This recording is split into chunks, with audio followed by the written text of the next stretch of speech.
అనంతపురం జిల్లా యాడికి సభలో అమరావతిపై కీలక వ్యాఖ్యలు చేశారు సీఎం చంద్రబాబు. గత వైసీపీ ప్రభుత్వ హయాంలో రాష్ట్రానికి అడ్రస్ లేకుండా పోయిందన్నారు. నేడు అమరావతిని గర్వంగా చెప్పుకునేలా మార్చామని అన్నారు. పార్లమెంట్లో అమరావతి చట్టబద్ధతను వ్యతిరేకించిన ఒకే ఒక్క పార్టీ వైసీపీ అని మండిపడ్డారు. అమరావతి అని పలకడం ఇష్టం లేక కొందరు ఫ్రస్ట్రేషన్లో మావిగాన్ వంటి కొత్త పదాలతో విమర్శలు చేస్తున్నారని సీఎం ధ్వజమెత్తారు. ఏదంటే నా రాజధాని అమరావతి అని చెప్పే ధైర్యం మనకు వచ్చింది. మొన్నటి వరకు 3 రాజధానులు 3 ముక్కలాట. ఎక్కడన్నా బయట పోయి అడిగితే మీ రాజధాని ఏదంటే చెప్పలేక నామోషి. సర్వీస్ కమిషన్లు అడిగితే బిక్కముఖం వేసే పరిస్థితి. అమరావతి ప్రజా రాజధాని. మన పురాణాల్లో అమరావతి దేవతల రాజధాని.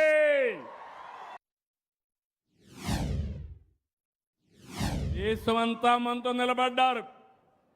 అన్ని రాజకీయ పార్టీలు సపోర్ట్ చేశారు. 50 పార్టీలు ఉన్నాయి కేంద్రంలో. రాజ్యసభ లోకసభ 2 సభల్లో కలిసి 50 పార్టీలకు ప్రాతినిధ్యం ఉంది. 49 పార్టీలు సపోర్ట్ చేశారు. ఒకే ఒక పార్టీ దిక్కుమాలిన పార్టీ. ఏ పార్టీ అది? ఏ పార్టీ అది? అంటే ఈ రాష్ట్రానికి ద్రోహం చేయడం అవునా కాదా అని అడుగుతున్నాం మిమ్మల్ని. అవును అంటే గట్టిగా చెప్పట్లు కూడా చెప్పండి, ఇది ద్రోహం అని. మొన్న మాట్లాడుతూ మ్యావిగన్ అంట. ఏమి పిచ్చో నాకైతే అర్థం కావడంలా. పిచ్చ ముదిరింది. అంటే అమరావతి పేరు చెప్పలేకపోతే ఇంట్లో పడుకోవచ్చు, కానీ దేవతల రాజధాని ఎవడైనా ఆ పేరు 10 సార్లు చెప్తే మీకు కూడా పుణ్యం వస్తుంది. అలాంటి రాజధానిని పేరు చెప్పడానికి ఇష్టం లేకుండా మ్యావిగన్ అంటున్నాడు. అదేంటో నాకు అర్థం కాదు. మీకు అర్థమైందా? మీకు మ్యావిగన్ కావాలని అడుగుతున్నా. వద్దు అంటే గట్టిగా చెప్పట్లు కూడా చెప్పండి, కరెక్ట్ కాదని.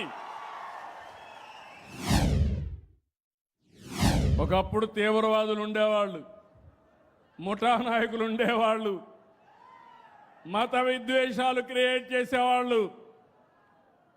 ఏదైతే మొన్నే మీరు చూశారు ఎలాంటి వాళ్ళంటే బాబాయిని చంపి నా చేతిలో కత్తి పెట్టేవాళ్ళు.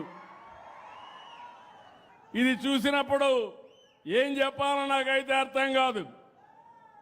ఇప్పుడు అమరావతి బాగా పనులు అవుతా ఉంటే, ఊపందుకుంటే, రాష్ట్రంలో అభివృద్ధి అవుతా ఉంటే చూసి సహించలేక ఫ్రస్ట్రేషన్లో అవినీతి జరిగిందని మాట్లాడతాడు. నేను ఒకటే మీకు గుర్తుపెట్టుకోండి. ఈరోజు ఆంధ్రప్రదేశ్ రాష్ట్రాన్ని 2047కి ప్రపంచంలోనే ఒక అగ్ర రాష్ట్రంగా తెలుగు జాతి నెంబర్ 1 జాతిగా తయారు చేసే బాధ్యత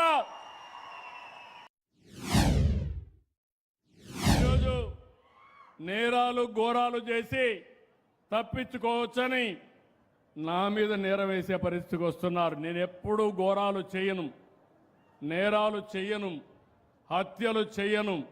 హత్యలు చేసే వాళ్ళని మాత్రం ఏం చేయాలి?